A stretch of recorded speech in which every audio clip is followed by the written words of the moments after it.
저는 좀 그 말씀을 좀 퀴즈를 내가지고 여쭈려고 했더니 여기 옥천에 가로 열고 순창교시라고 아예 기록을 해가지고 오셨네요. 그래서 저도 저 나름대로 이제 좀 이렇게 그 공부를 해봤더니 근본은 순창이었더라고요. 그래서 또 조상분이 조유 되시죠? 네. 그래서 이제 고려시대에 사시던 분이고. 그래서 여기 이제 두 분이 모셔져 있죠. 그래서 순자, 문자, 그 다음에 천자, 순자 두 분이 모셔져 있는데 부자지간이죠. 예. 아버지하고 아들하고. 이제 순자, 문자 분께서는 그 당시에 단종께서 살아계실 때 당시에 종이품이었죠. 종이품. 여기 이제 무관인데요. 무관에서 종이품 이러면은 조선국의 무관 중에 최고의 우두머리입니다. 근데 그 이듬해에, 그러니까 1457년에 선대 어르신께서는 1456년에 두 분이 다 돌아가셨어요. 그 다음에 그 이듬해에 1457년 10월 달에 임금 즉 세조의 명에 의해서 금부도사에게 사약을 들려가지고 영월로 오게 되는데 금부도사를 데리고 오는 사람이 있었습니다. 그게 누구냐면은 진무사예요. 저게 지금 선대어른의 관직은 이제 병사라고 명기가 되어 있어요. 관직은 병사가 병마절도사이고 병마절도사가 진무사입니다. 진무사는 진무사. 그게 무슨 벼슬이에요? 그게 바로 종이품입니다. 무관 중에 최고 우두머리입니다. 그 무관의 우두머리가 금보도사는 오품입니다. 오품밖에 안 돼요. 그 오품을 데리고 내려왔던 거예요. 영월로 사약을 가지고. 그래서 이제 결국은 단종의 임금께서는 하찮은 공생, 즉 향교 서원에서 공부하는 젊은이의 손에 활끈으로 목이 졸려 이제 승하를 하시게 되었고요. 또 선대 어르신께서는 1456년에 이제 돌아가시게 되는데 그 내력을 조금 말씀을 올리게 되면은 1455년에 단종 임금께서 세 번이나 청을 하게 됩니다. 즉 수양대군한테요, 작은아버지한테 나는 능력이 없어서 이 나라 조선을 올바르게 이끌 수가 없으니 대군께서 보위에 올라주십시오. 이렇게 이제 세 번을 간청을 합니다. 그래서 수양대군이 못 이기는 척 하면서 수용을 하게 됩니다. 근데 그 수용한 6월 11일 날인가요? 그날 단종의 누나, 그러니까 문종에게는 딸이 하나 있었고 아들이 하나 있었습니다. 단종의 누나 남편이 이름이 정씨이고 이름은 종입니다. 정종을 영월로 유배를 보냅니다. 자기가 보위에 오르는 날 일반적으로는 죄를 다 사면합니다. 그야말로 5대 악이 아닌 거는 다 사면을 합니다. 보위에 오르는 날. 역대 임금이 보위에 오르는 날은. 그런데도 자기의 조카 사이를 영월로 유배를 보내버립니다.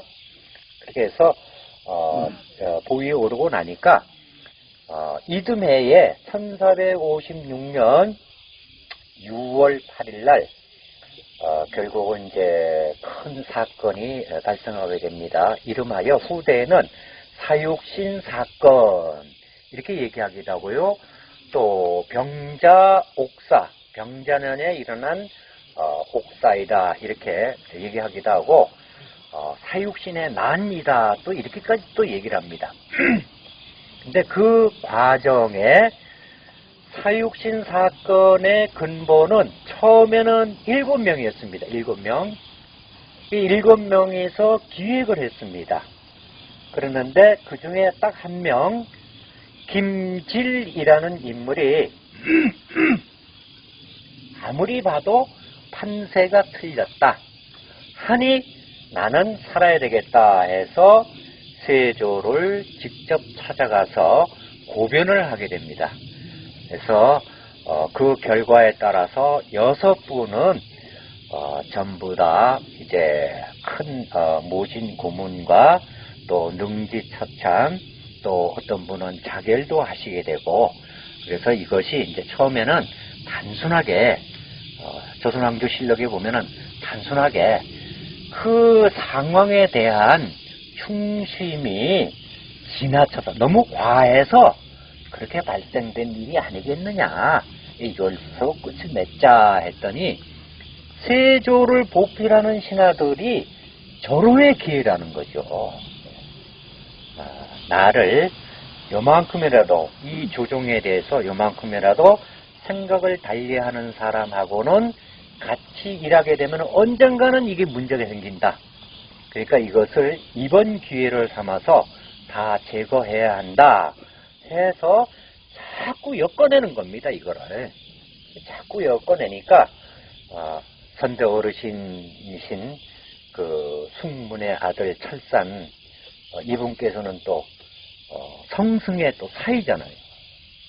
사이니까 성산문의 아버지가 성승이고 하니까 이게 연줄로 그냥 엮여버리는 겁니다. 그 다음에 또 진무사였던 또 숭자 문자 어르신께서는 그냥 그 사육신 사건에 연루되었다 해서 다 이제 죽임을 당하시게 되고요. 결국은 이제 뒤틀린 역사가 1791년이 되어서야 정조 임금께서 최종적으로 바로잡아 주시게 됩니다. 그래서 정조 임금께서 명을 내리시기를 그 옛날에 어린 상왕 선왕을 어떻게 하든지 평안하게 모시려고 애쓰다가 숨져가신 충신들은 다 찾아내거라. 그래서 이제 조씨 문중의 문중비사, 성씨 문중의 비사, 그 다음에 선대 문인들이 남긴 그 기록들을 다 찾아내게 됩니다. 이제 실록에는 별로 기록이 없어요. 그런 비사들을 다 끌어모아가지고 하나로 합쳐보니까 268분이나 계시는 거였어요. 그래서 정조임금께서 이분네들의 위패를 영월 장릉에 모시거라 해서 이 건물이 지어지게 된 거죠. 그렇게 이제 명을 내렸더니 신하들이 절대로 안 된다고 반대를 합니다. 그래서 그 신하들은 왜 그러냐면은요, 전례가 없습니다. 이렇게 얘기를 해요. 전례가 없습니다. 그것은 뭐냐면은요, 수도권에 있는 역대 왕릉, 그 다음에 왕비릉에 가서 보게 되면은 20만 평, 30만 평 그 넓은 땅에 임금이 혼자만 딸랑 계십니다. 그런데 그 신하들을 임금님 곁에 모시라고 하니까 안 된다는 거죠, 이게 이제. 그래서 정조 임금님께서 가만히 계시다가 속으로는 너무도 괘씸한 거예요. 딱 한마디 하십니다. 군신일체, 이 말씀을 하십니다. 그래서 임금과 신하는 한마음 한몸이다. 근데 이 말씀을 애둘러서 표현을 하신 거예요. 뭐였냐면은 자신의 지금 신하들이 할아버지의 신하들입니다. 용조의 신하들입니다. 근데 하나같이 이 생각들이 딴 데만 가 있어요. 자기 집안 세력들, 자기 문화 세력들을 어떻게 하든지 그 조정의 중심으로 이렇게 앉히려고 애쓰는 그런 파벌 의식이 계속 있었던 거죠. 그래서 정조임께서 임금께서 속마음은 내가 너들이 내 아버지를 뒤주 속에서 승하하시게끔 한 것을 내가 다 보았다. 그것을 내가 지금 다 감내하겠다. 이제부터라도 올곧은 조선을 지켜주고 나를 보필할 수 있느냐, 이러한 뜻으로 여기에 명을 들이신 거죠. 그래서 268분의 그 관직과 이름 세자 새겨가지고 여기다가 모셔놓고, 단종임금님의 기일날, 음력으로 10월 24일날, 여기 지금 위판으로 되어 있죠. 위판. 이것을 유사가 다 이제 필사를 합니다. 이거 필사를 해서 지금 저렇게 이제 직위별로 재단이 나눠져 있어요. 저걸 이제 배식단이라고 하는데요. 저기다가 필사한 그 위패를 이렇게 모셔놓고 재물을 진설해서 제례를 올리게 됩니다. 그 방법은 여러분들의 시제 지내는 것하고 똑같습니다. 저 위에 임금님 제향을 올리기 위해서 여기 정정하게다 제물을 차려놓고 배례를 한 다음에 바로 이어서 이제 여기에서 이제 제례를 올리게 되는 거죠. 여기서 중요한 거가 있습니다. 우리가 사가에서 지내는 거는 제사라고 합니다. 제사. 나라에서 지내는 제사는 제향이라고 합니다. 그런데 가장 영광스러운 제례가 뭐냐면은 제향을 받는 겁니다. 임금은 물론 제향이지만은 당시에 살았던 인물이 나라로부터 지내주는 제향을 받는 거가 가문의 영광입니다. 그 가문의 영광이 바로 여러분들의 선도 어르신입니다. 바로 두 분이. 그러니까 여기에 계시는 268분은 모두가 제향을 받고 있습니다. 요게 차이점입니다. 일반 사가하고 일반의 문중하고 차이점이 제향을 받고 있는 겁니다. 그래서 여러분들의 선대 어르신들께서는 두 분께서는 이제 서원에도 이제 배향되어 있습니다. 근데 더 중요한 거는 개별 사가에서 별도 제사를 지낼 필요가 없습니다. 나라에서 지내주는 제향 10월 24일 날 여기 오시면 됩니다. 오로지 일신뿐입니다. 일신. 그래서 여기 제사 지내는 거, 제향 올려드리는 거, 그거만 좀 기억하시면은 고맙겠습니다. 근데 이제 당대에는 그 사회부신 사건에 연루됐던 분들은 그야말로 뭐 어제같이 그냥 그 같은 뭐 판서 반열에 오른 사람끼리 서로 이제 친구였는데, 그래서 그 친구의 부인을 보고 뭐 사부인 이랬는데 오늘의 이제 죄인이 돼버렸는데, 그 부인과 딸들이 그 친구의 집에 노비로 갑니다. 노비로.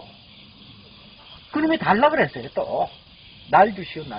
노비로 갑니다. 노비로 부려버리는 거예요.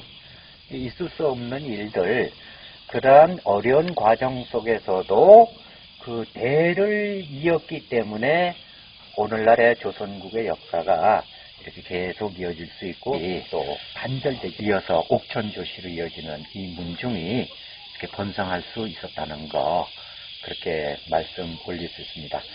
마무리 말씀을 드린다면은 이와 같이 그 옛날에 563년 전의 인물분들을 왜 오늘날까지 이렇게 공경의 예를 다하고 있느냐 하는 것, 결국 이것은 여기 268분, 특히 선대 어르신 숭자 문자, 그 다음에 철자 산자 두 분을 기억해 달라는 거죠. 과거를 잊어버려서는 안 된다는 거죠. 그래서 과거를 바탕으로 그야말로 복되고 신나고 아름다운 세상을 만들어 달라는 그 간절한 바람이 있었고요. 여기에서 이 장판옥이 하고 싶은 말은 결국은 하나로 말씀을 드린다면, 멀리 있는 사람 사모하고 사랑하고 공경할 필요 하나도 없고, 지금 당장 옆에 있는 사람이 제일 중요하니까, 어디로 가셔야 되나? 제일 중요하니까 평안하게 잘 모셔라. 그리하면은 그 복은 나한테 화답하는 것은 복으로 화답한다 하는 거. 저는 그것이라고 말씀드릴 수 있습니다. 간략하게나마 여러분에게 도움 말씀 드렸습니다. 저는 영월군 문화해설사 김원식이었습니다. 고맙습니다.